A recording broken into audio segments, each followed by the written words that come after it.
La pub sur TFM, nous en arrivons aux 20h sur TFM justement. Chérif Diop, bonsoir. Bonsoir Papis et bonsoir à tous et bienvenue dans le 20h de TFM. juróom-ñetti waxtu ci guddi jot na xale baa ngi ca kër ga bu ko kenn teg liggéey bu diis wala di ko fitnaal nañu ànd aar xale yi.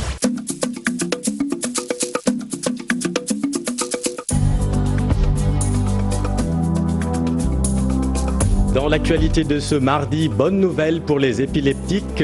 La commande du phénobarbital est arrivée à Dakar. La distribution va commencer dès demain, mercredi, selon la pharmacie nationale d'approvisionnement. Le Gardénal était en rupture de stock. Les malades poussent désormais un ouf de soulagement. Coronavirus au Sénégal, un mort et 69 Covid+ enregistrés aujourd'hui. La Covid-19 occulte en revanche la résistance du paludisme dans la région de Matam.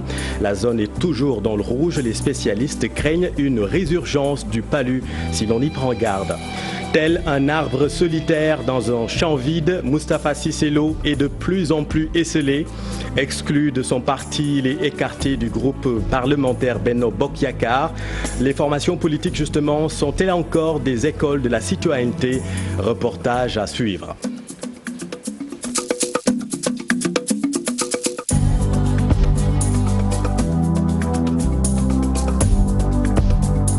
Les malades d'épilepsie peuvent pousser un ouf de soulagement. Le phénobarbital est enfin disponible au Sénégal. La commande est arrivée à Dakar et la distribution sera effectuée dès ce mercredi selon la pharmacie nationale d'approvisionnement. La commande en revanche va couvrir une période de 2 mois. En attendant, Leïti Ning, chef du service d'approvisionnement à la PNA. Heureusement que les choses sont en train de se normaliser. Et donc, on va également se réapprovisionner. C'est pourquoi les dispositions avaient été prises en son temps pour renforcer les niveaux de stock sur des produits prioritaires et vitaux, qu'on puisse avoir des niveaux de stock conséquents pour nous permettre d'être à l'abri. PNA s'approvisionner auprès de Médis Sénégal, qui est une entreprise pharmaceutique installée au niveau du pays. Et malheureusement, qui a eu quelques difficultés, de sorte qu'il a arrêté la production de ses activités. Il a arrêté ses activités. Les produits sont arrivés au niveau de l'aéroport. Nous sommes dans le processus de dédouanement comme j'ai dit tantôt, et qu'au plus tard demain matin, on pourra commencer la distribution au niveau des pharmacies régionales d'approvisionnement. Et également, parallèlement également, il y a un plus important stock qui va venir par voie maritime. Et ça va prendre plus de temps, mais ça va permettre de vraiment de renforcer les stocks et que définitivement qu'on puisse oublier ce problème de disponibilité. Parce que la quantité n'est pas importante, mais c'est la perte de couverture. Parce que les médicaments, quand on n'achète pas pour juste un mois ou 2 mois, non, on achète pour couvrir une période. Précisément, je dirais que ça pourrait couvrir entre 1 à 2 mois de stock. Et durant cette période de rupture, certains malades sont tombés dans un état de mal épileptique. Illustration au service neurologique de Fann, des patients ont vu leur cas se dégrader de jour en jour. Une situation très difficile pour les accompagnants des malades. Voyons tout cela avec Aminata Baresso et Youssou Baro. Cri de cœur d'une mère au chevet de son fils atteint d'épilepsie. Depuis plus de 10 jours, il est interné au service neurologique de l'hôpital Fann du fait d'une aggravation de ses crises. Il est malade, il a des crises. Je me suis rendu partout à la recherche du médicament, le Gardénal, qui est en rupture depuis.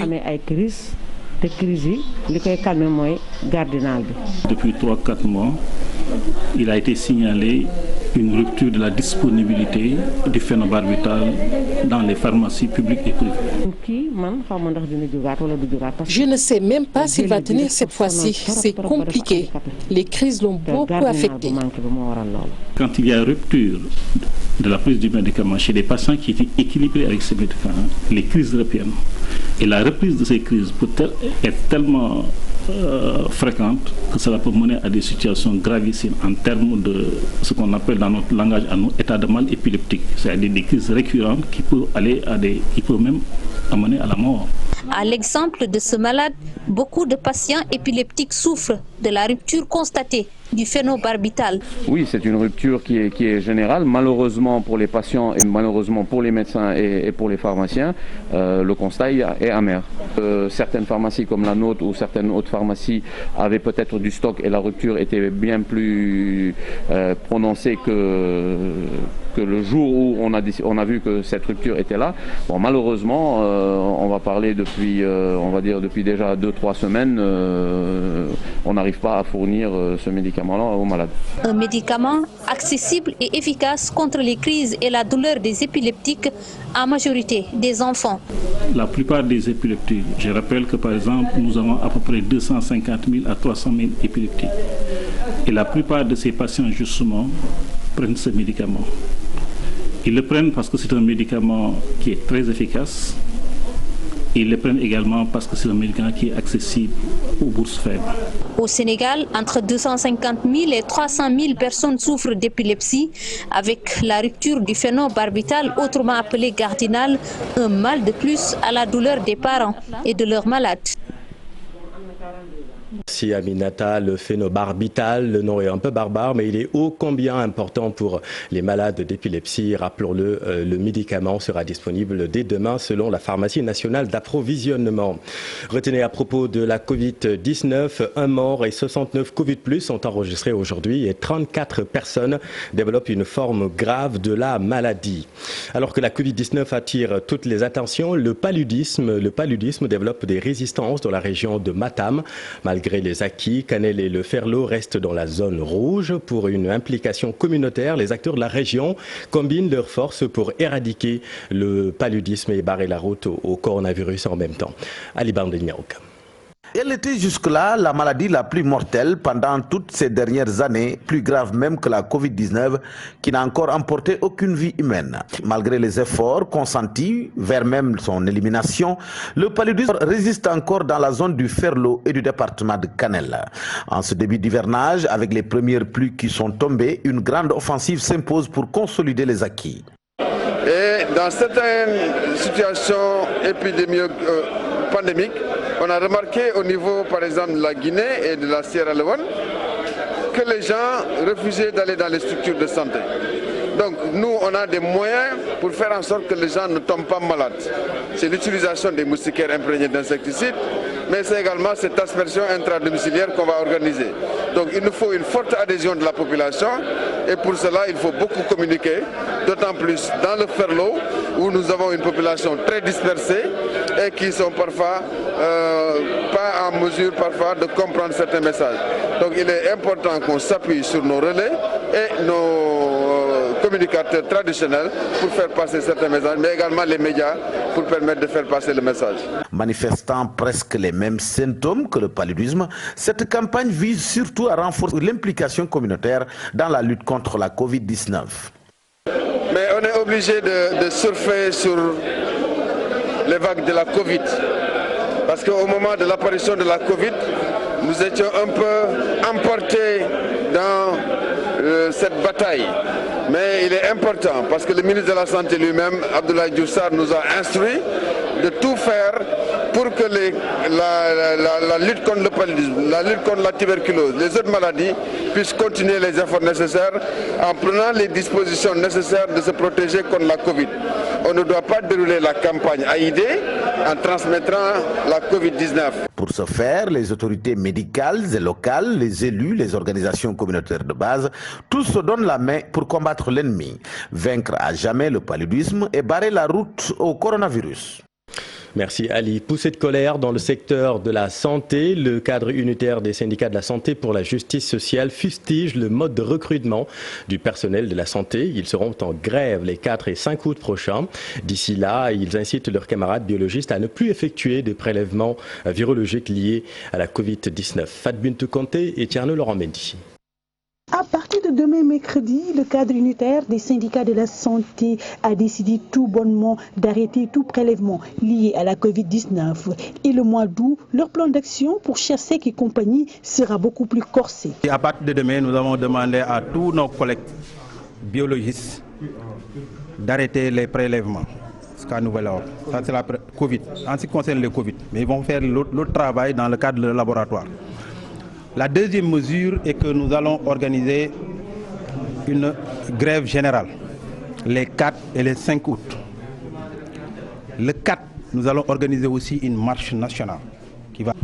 À partir du 31 août aussi, nous allons faire ce qu'on appelle la rétention d'informations. Les camarades de Chersek fustigent le mode de recrutement du personnel médical basé sur du favoritisme selon eux. Parce qu'on veut capter des fonds de soutien de Japonais, de soutien de Coréens, et ce sont des milliards, et qu'on développe une politique de contractualisation à outrance qui ne s'explique pas. À la place, au lieu de recruter ou de régulariser ces mêmes personnes, on ne les régularise pas.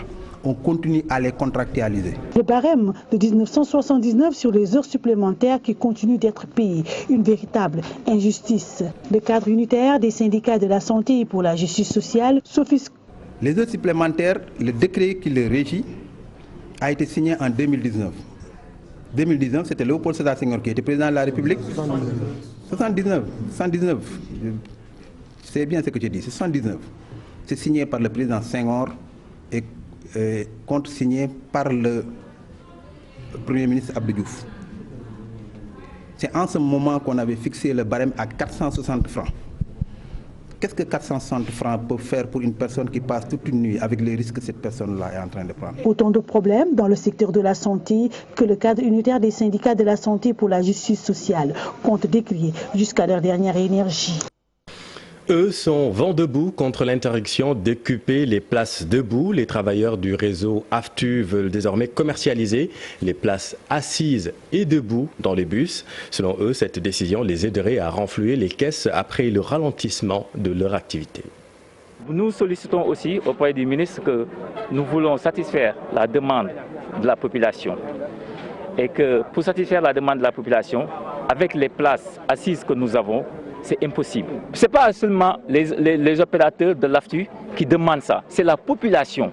Tous les jours, ils viennent à l'AFTU, ils appellent, ils envoient des courriers, ils envoient des messages pour demander pourquoi l'AFTU n'accepte pas que les usagers soient debout. On les dit que ce n'est pas nous, c'est un décret du ministre. Aujourd'hui, tous les bus de l'AFTU roulent avec des pannes et c'est très difficile de respecter l'entretien de nos bus parce que ça coûte excessivement cher. Nous avons aussi des problèmes le soir de gasoil, pour remplir notre gasoil. Vous pouvez demander aux stations de service. Pour faire le plein d'un bus, c'est impossible de nos jours. Moi, je ne suis pas d'accord du surnombre. Quand on parle de transport urbain, c'est des places assises et des places debout. Dans le monde entier. Dans toutes les capitales du monde, il y a les places assises et les places debout.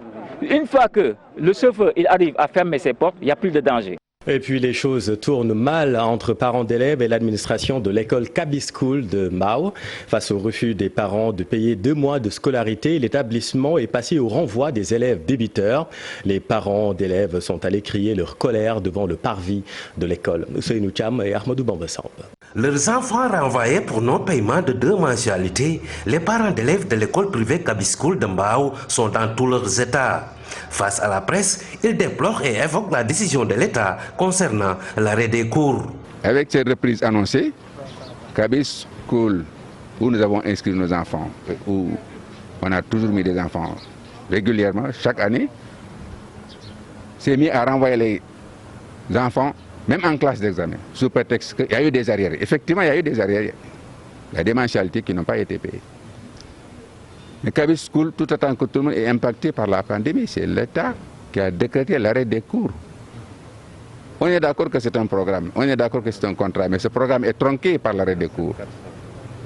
Autant Kaby est impacté, autant que les parents aussi sont tout autant impactés. Ce gap-là, c'est ça qu'on cherche à régler avec Kaby. Dépité par cette situation et le manque de concertation, ces parents d'élèves annoncent une plainte contre les responsables de l'établissement scolaire. Un huissier, on va aller en justice. On est même entré en contact avec Maître Massoana de l'association des consommateurs sénégalais. On s'adosse sur ça. Donc c'est un combat de principe. Et voilà. Les parents, on ne refuse pas de payer, mais qu'on nous dise dans quelles conditions, qu'on mette quelque chose sur la table, qu'ils ne disent pas que ce n'est pas négociable. Négociable, qu'est-ce que ça veut dire que ce n'est pas négociable? On est dans quel pays? Tout est négociable, s'il vous plaît. Hein? En plus, justement, comme le dit monsieur, c'est peut-être un service non rendu, qu'on le reconnaisse. De nombreuses tentatives de contacter la direction sont restées vaines. Dans l'enseignement supérieur, vous le savez, la reprise des cours en présentiel est retenue pour le 1er septembre.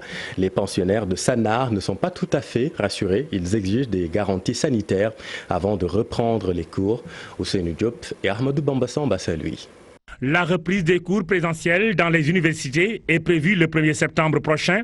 À l'université Gaston Berger de Saint-Louis, les étudiants approuvent malgré la progression rapide de la pandémie du coronavirus. Nous devons vivre avec le virus, mais ce qu'il faut savoir, c'est que c'est vraiment délicat de le dire. Voilà, c'est vraiment délicat dans la mesure où nous savons tous qu'on est des Sénégalais et le Sénégalais ne respecte pas les mesures parce que nous le voyons dans la rue. L'année dernière, les étudiants de l'UGB avaient subi les conséquences négatives d'une année invalide. Certains qui étaient au bout de leur cursus n'ont pas pu recevoir leur diplôme. Cette année encore, les étudiants de Sannar ont des craintes. Moi qui vous parle, je suis à ma 3e année d'économie appliquée, comme je l'ai tantôt dit, et pourtant je suis à l'université il y a de cela 4 ans. 4 ans sans pour autant reprendre la classe. Pour vous dire qu'actuellement, les étudiants de l'université Gaston Berger, pour avoir une licence qui devait se faire en 3 ans, maintenant c'est pour 4 ans. Le cycle de master qui dure 2 ans, maintenant dure 3 ans. Ceci, si on y rajoute cette situation actuelle du pays, il faudra alors un traitement de faveur pour l'université Gaston Berger de Saint-Louis. C'est pourquoi vraiment nous souhaitons vraiment pas faire année blanche, parce qu'on a fait une invalidation comme vous l'avez dit, et faire aussi année blanche cette année serait une très grande perte pour nous, alors que nous sommes des étudiants, on a de l'ambition, nous avons des projets en tête. Perdre du temps vraiment ne nous arrange pas. On a arrêté une année parce que moi, l'année passée, je faisais la licence. Aujourd'hui, je suis en master, mais on est toujours en retard.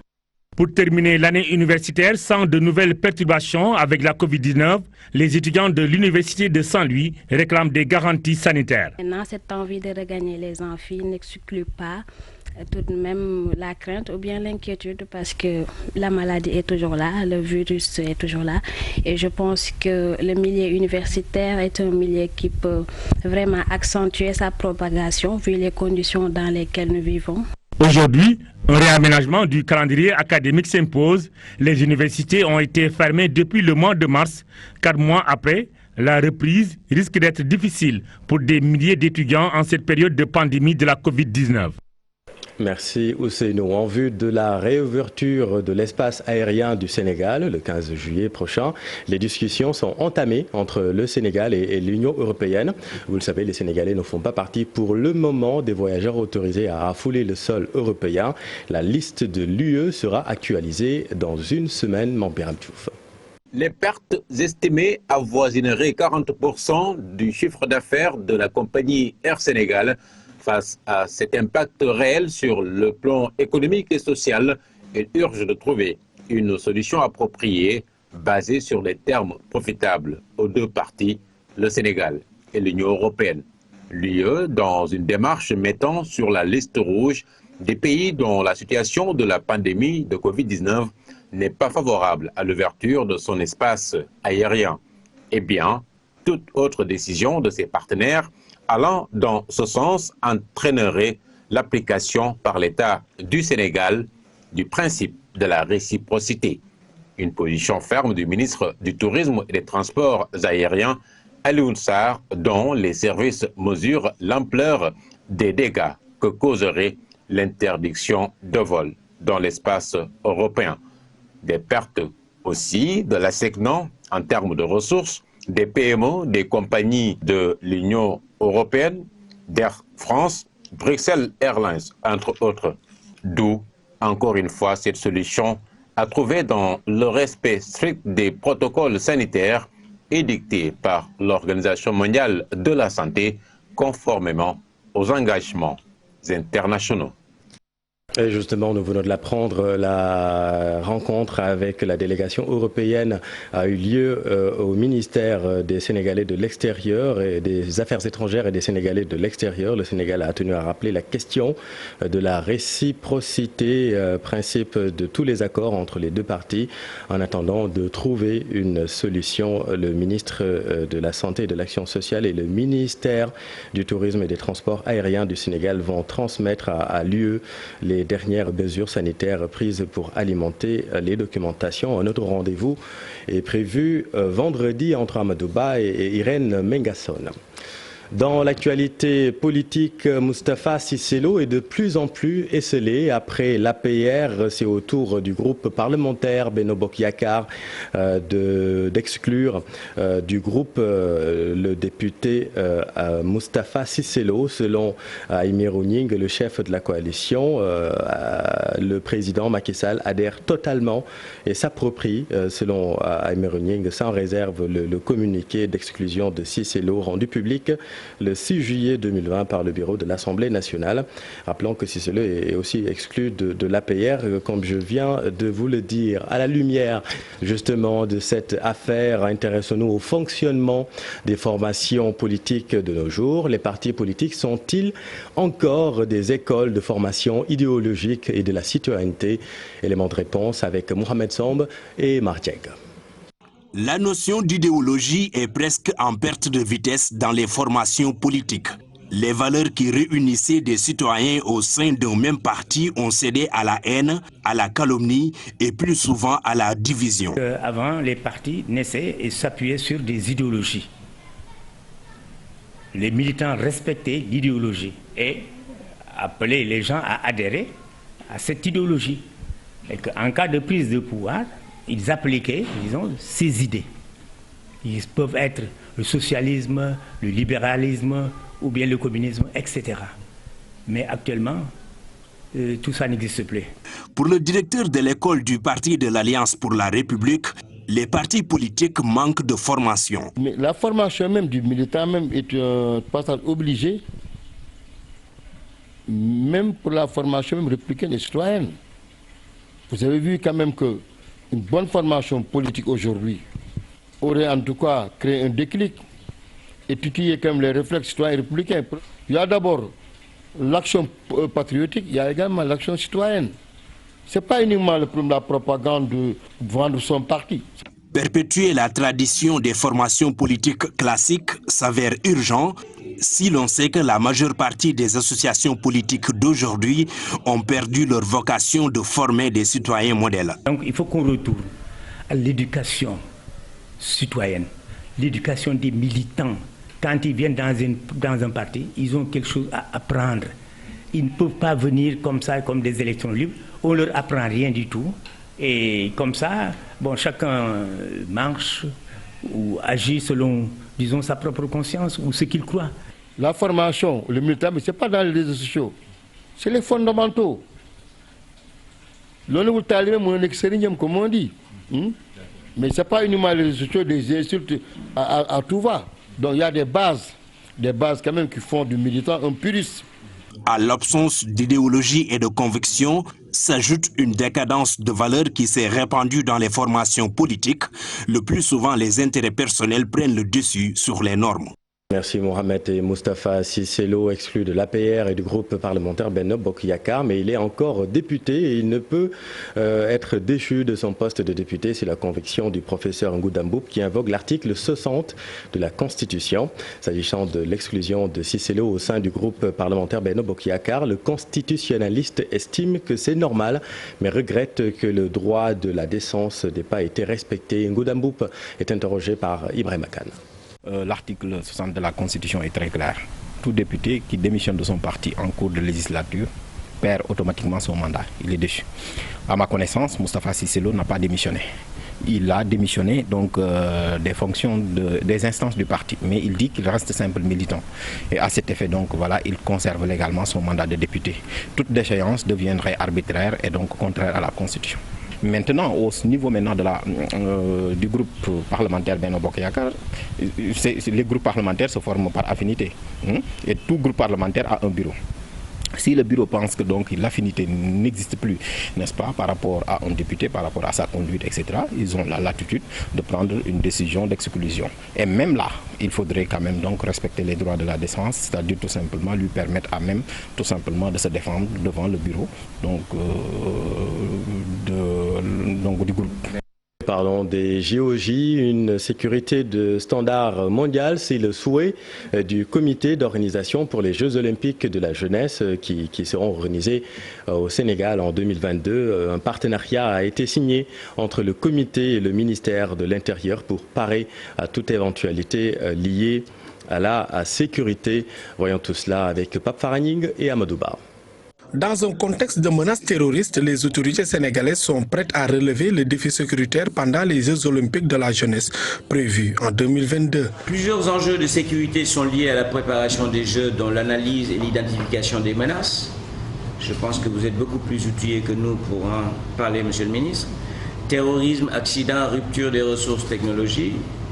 La conception de dispositifs de sécurisation sur une diversité de sites ainsi que l'anticipation sur la gestion de crise, assurer la sécurité particulière des personnalités et des compétiteurs, organiser la coopération internationale, penser les JO en termes de transformation numérique, que tout en préparant la reconversion des dispositifs déployés après les Jeux. Le Sénégal, premier pays africain choisi pour l'organisation des JOJ, un pari à gagner. Le ministre de l'Intérieur rassure le comité d'organisation. Soyez assurés que le ministère de l'Intérieur va contribuer à la sécurité des 4676 athlètes de 15 à 18 ans, des 5000 volontaires, des délégations et représentations. Il en sera de même des sites d'hébergement, du village olympique, des stades de compétition et de l'itinérance de vos invités sur le parcours des 3 villes de Dakar, Saly et Diamniadio, dont la sécurité sera prise en charge par des hommes et une technologie de standard international. Les Jeux Olympiques de la jeunesse sont aussi une occasion pour nos forces de l'ordre de travailler en synergie. Reposant sur les enseignements d'expériences passées, les différents dispositifs de sécurité mis en place, les JOJ pourront être une vitrine formidable pour démontrer à la face du monde toute la classe de nos forces de l'ordre. L'établissement d'un centre de commande de la sécurité et l'accompagnement sur les mesures de protection civile et de sécurité sur tous les sites et les alentours immédiats. Je renouvelle également mes instructions à l'endroit de la police nationale, de la brigade nationale des sapeurs-pompiers et des services dédiés à la prévention des actes terroristes de démarrer d'ores et déjà leur synergie d'action afin d'aboutir à des résultats satisfaisants. Cette signature de partenariat entre le ministère de l'Intérieur et le comité d'organisation des JOJ va permettre de sécuriser les 3 grandes villes qui vont abriter la compétition en 2022, le village olympique et le transport de plus de 4676 athlètes et les accompagnants. Merci Pape Farah. Et puis retenez sur l'international que le président brésilien Jair Bolsonaro a annoncé ce mardi avoir été testé positif au nouveau coronavirus. Le chef de l'État brésilien a cessé de minimiser la gravité de la maladie depuis le début de la pandémie, qui a déjà fait quelques 65 000 morts quand même dans son pays. Jair Bolsonaro déclare aller parfaitement bien après avoir été traité à l'hydroxychloroquine et à l'azithromycine. Il ajoute qu'il travaillerait désormais le plus possible par visioconférence. Jair Bolsonaro a toujours refusé de porter un masque en public comme le président américain Donald Trump. Voilà, c'est la fin de cette édition. Merci de l'avoir suivi. Le coronavirus, on continue d'en parler dans Soir d'Info. C'est à vous, Papy, si vous recevez.